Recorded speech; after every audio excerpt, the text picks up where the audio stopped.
Hi guys, Jerwin here and welcome back to my channel. Today, I'm gonna watch this video by TopThink. It's got over 5.5 million views. So the title of it is 12 Shocking Habits of Successful People. I'm gonna watch it for the very first time and I wanna see, what it's got to say. So here we go. Hey everyone, I'm Peter from TopThink, and today we're going to learn about 12 shocking habits of successful people. Now, let's begin. Number 1, waking up early. The most successful people know that a simple change in routine can make all the difference. By starting each morning at 5 or 6 o'clock. Okay, number 1, waking up early. I actually disagree with this. I mean, I'm sure a lot of people can wake up early. If that's the type of person that you are, you can actually function well in the mornings. I'm more of a nocturnal person. The more late it gets, the more awake I get. So, and I've tried waking up early and I'm definitely not a morning person. So, I don't know. I don't know how I feel about this because you can wake up early. Yeah, you can start the day early, and probably get more things done. But for me, I may sleep in and not wake up till like late morning and start the day late, but I also end the day late, right? You guys are gonna end at like 8 p.m. at the latest and trying to go to sleep by 9 to wake up by, 5 to get your 8 hours. But I'm gonna be grinding it out from 9 p.m. to 12 p.m. So sometimes beyond that. So I'm not sure if I really agree with this. I mean, as long as you put enough hours of the day into your work, I think you're gonna be just as efficient. It really depends on the person you are, the type of person you are. Are you the type that just gets more and more awake like me? So as the night progresses, who knows? So I'm not sure if I agree with this. They are adding hours of productive time to their day. You might be thinking, but don't you have to go to bed early to wake up early? Wouldn't that mean your day is the same length? You're right, but not all time is created equal. Studies have proven that productivity peaks first thing in the morning when our bodies and minds are fresh and full of energy. Too many people try to achieve their goals after work, only to end up too... Well, here's the thing. I wake up late, but the first thing I do is I tackle the work. So it's the same. Basically, it's the same. He's telling you, wake up early and tackle the important stuff first. And I'm waking up late, but I'm tackling, the important stuff first also. So let's carry on. Tired or distracted. If you want to be successful, trade in a night wasted watching Netflix or browsing social media for a morning of goal setting and accelerated. This I agree with. Watching Netflix, watching TV, and that stuff. It's entertainment. It doesn't really help you reach your goal. Unless it's some sort of documentary you're trying to learn from, or 90% of stuff you can watch on Netflix is for entertainment value. So I agree with this. Number 2, treating failure like gold. Any successful person will tell you that failure isn't just necessary, it's golden. But only if you know how to learn from it. Okay, I totally agree with the second point here. If you watch any of my older videos, I failed a lot. When I started with real estate, I got rejected so many times, knocking on doors in neighborhoods, asking homeowners whether or not they want to sell their home. It was tough. It was definitely tough, but I learned from it. At one point, I actually made it a game almost. I know I need to get the no's out of the way. I need to get rejected. So I almost, I always tricked my mind and told myself, hurry up and get all these rejections. Hurry up and get no's as fast as you can so that I can get to the yes sooner. So I agree with this right here. According to leading psychologists, simply reviewing your failures can have remarkable effects on your productivity and attitude. It may seem tedious or foolish, but success depends on your ability to learn why and how you failed. Just ask Bill Gates, whose first business venture completely flopped, or Walt Disney, who bankrupted an animation studio before building his empire. If you want to be successful, don't let your failures break you. Let them make you stronger. I agree with this. Again, you gotta fail a lot. chances of actually succeeding the very first try is really, really low. I'm sure it's happened to some people, but you know, I want to say 99% of the people out there, and if you think I'm wrong, please comment below, but I'm sure if you're asking any of the top Fortune 500 CEOs, they'll tell you they failed before. There's no way they're just going to hit that home run the very first at bat. Number 3, ignoring conformity. Whether you realize it or not, conformity is a powerful social force that affects nearly every decision you make, but only if you let it. I'm here to tell you that the most successful people don't just think outside of the box, they live outside of the box too. If you are spending every day trying to copy what is popular or what you see on TV. Okay, obviously I agree with this. You guys might have heard of the herd mentality.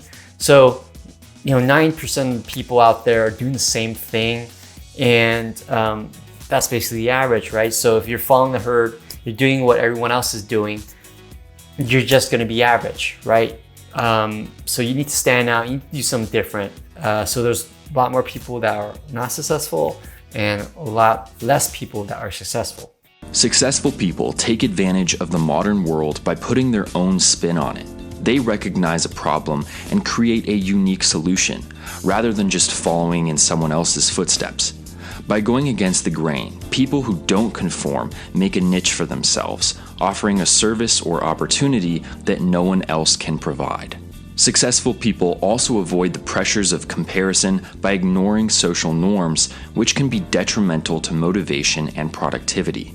This part is true too. If you care too much about how people think about you, and because they think negatively of you, or they think you should be doing this, and you listen to them, that's going to stop you from getting to where you want to be. You just have to go against the grain. Sometimes you have to be the black sheep, and just do something different. The people that are telling you to do this or don't do that, you really have to see what type of person they are. I mean, are they successful themselves? Are they going against the grain? And I think that's how I would gauge whether or not to listen to anybody that's giving me advice. Number 4, reading every day. It's no coincidence that some of the world's most successful people are also avid readers. Executives like Elon Musk and Mark Cuban read for hours. Definitely. I would add to this though, not just reading. I think anytime you're learning something, it could be videos, right? It could be seminars. Obviously reading a book is another source of learning. So I think I would not single out just reading, but just also any type of learning that you can put into your daily habit routine. Reading puts your brain on a mental treadmill, stimulating growth and fending off diseases like dementia. A lot like going to the gym, it significantly lowers stress levels and can unravel whatever anxieties may be holding you back. Reading can even help you sleep better by relaxing your body and your mind. While all of that is well and good, the biggest... This part, I agree. Anytime I try to read before I sleep, I get knocked out in like 10 minutes max. It's a perfect way to get me drowsy when I'm trying to fall asleep. So, especially if it's a boring book, man. The advantage of reading is knowledge. Reading every day improves your memory, upgrades your vocabulary, and allows you to learn just about any subject in detail. You don't need a special degree or a job or seminar to accomplish your goals. If you read every day and choose the right books, you'll start making progress in no time. Number 5. That's good. That's a good point. I mean, you can read, there's a lot of books out there, let's put it that way. And if you're not reading the right books, it doesn't matter how much reading you're doing, it might not benefit you. So I definitely agree with this. If you're trying to learn real estate, you're gonna read about real estate. You're trying to learn, stocks, you're gonna read about stocks. You're trying to learn personal finance, you're gonna read about personal finance. Not just reading, romantic novels or fictional books. Nothing wrong with that, but that's just not something you're gonna be learning from. Spending money. Some of the best advice in business is that you have to spend money to make money. The most successful people actively shift their focus from current expenses to potential profit. Instead of cutting costs and finding shortcuts, they invest in their own success by taking calculated risks up front. Think about it like this. If you could lower expenses by 20% or invest in something that increases revenue by 20%, which option is more profitable?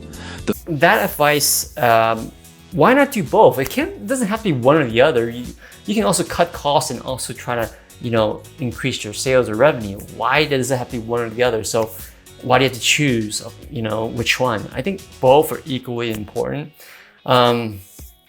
So yeah, I would do both here. This change in attitude cultivates one of the most essential tools for anyone searching for success: delayed gratification. According to leading psychologists, the ability to postpone gratification predicts success better than almost anything. By regularly deferring rewards, we are nurturing productivity and self-discipline. Think about expenses and profits in the same way. An immediate reward may make the most sense now, but you'll never find success without taking risks and putting in the hard work. Number 6. Yes, you should delay gratification. Especially when you're starting a small business. Initially, you want to, reinvest all your profits back into the business to have it grow faster. So instead of using that money to, buy frivolous items, I definitely would definitely reinvest back into the business. Making sacrifices. Whether you're opening your own business or starting a brand, you will have to make sacrifices, and successful people know how to make them better than anyone else. One of the first things to go is almost always free time. Every successful person had to start somewhere, and for most people, that somewhere wasn't exactly convenient. Your goals might mean a few years of grueling work, time away from your family, or financial instability. But by making those sacrifices, you are building a better work ethic and investing in your future success. Number 7.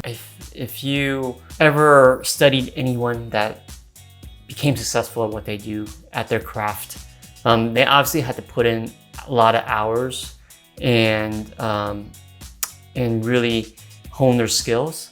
I think it's definitely true. I think you need to sacrifice your time, obviously, sacrifice going out with your friends maybe, especially when you're young, when you're always getting invited to a lot of things, you're gonna have to say no sometimes.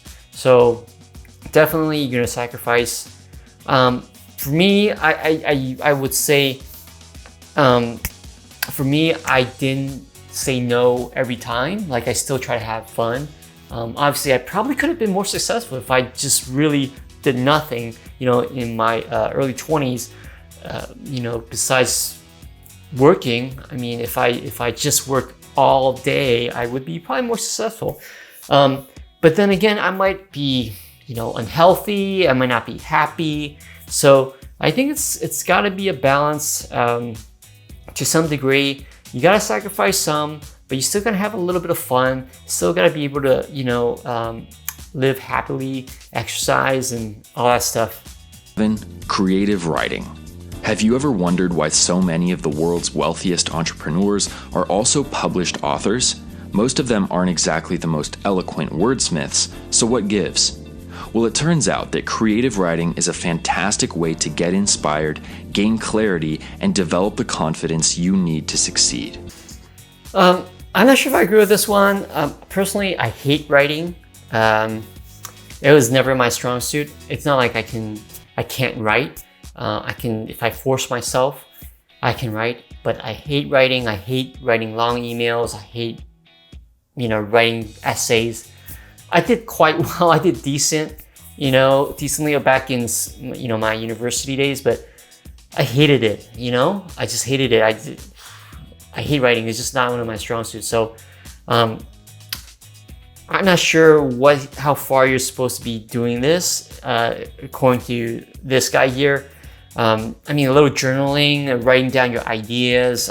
Yeah, sure, I can agree with that. But writing a book, if you're not really a writer, I don't know. I don't think that would benefit me, or it wouldn't be applying my strengths, I think. So I'm not sure if I agree with that one. Number 8, mild procrastination. Everyone knows that procrastination destroys productivity, so how is it that successful people procrastinate all the time? There are actually 2 different types of procrastination. One is called passive procrastination, but you might recognize it as the lazy stalling that can delay any project for days on end.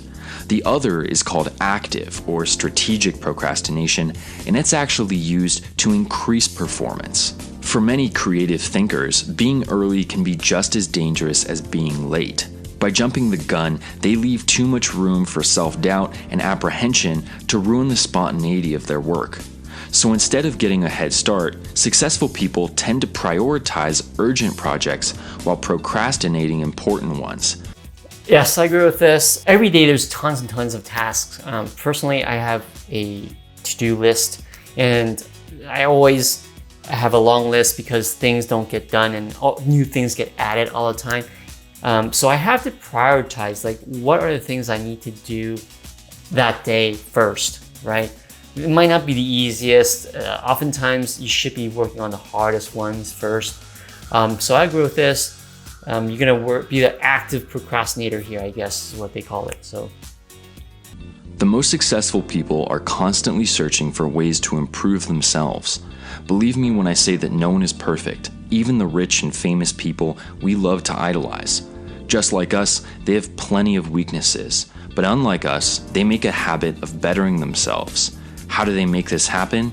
Well, instead of telling you how, I'll tell you how they don't. Successful people don't find success by being the best all the time. It's easy to believe that the top has always been the top, but they were beginners at one point too. They made the same mistakes as you are now and failed all the way to the top of their field. I touched on this earlier. Yes, you gotta constantly learn, continue to learn, self-improvement. I agree with this. I think most people would, so it's a no-brainer.